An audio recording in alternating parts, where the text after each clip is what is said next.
Election work मुहिम के सिलसिले में कश्मीर शिकारपुर तकय ने 192 पीपी उम्मीदवार मीर शबीर अली खान बिजरानी खानपुर PS 8 पीपी उम्मीदवार मोहम्मद आरिफ खान मार पंहिंजे इतादनि सां गॾु तालके खानपुर के गोठ जलालुद्दीन निंदवाणी उस्ताद अली बिलावल निंदवाणी के उताक ते पहुता।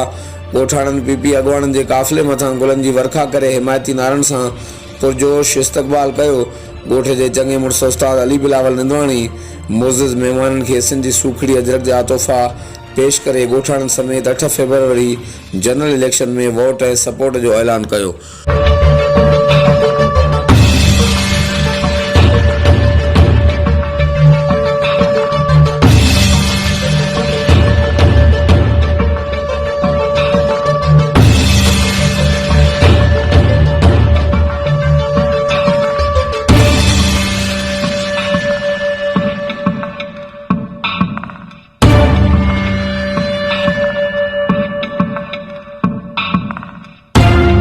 ओडा पीपी अगवान मीर शबीर अली खान बिजरानी मोहम्मद आरिफ खान मर अमाला खान बिजरानी आबिद खान भयो मीर शाहनवाज खान बिजरानी गोठ बहावल खान जाफरी वडे काफ़िले की सूरत में पहुता। गोठाणनि साईं बख्श जाफरी मोहम्मद इब्राहिम जाफरी दिंगाणो खान जाफरी ऐं बेन पीपी अगवाणनि के काफ़िले जो गुलनि सां शानदार इस्तक़बाल करे ईंदड़ इलेक्शन में वोट ऐं सपोर्ट जो भरपूर ऐलान कयो।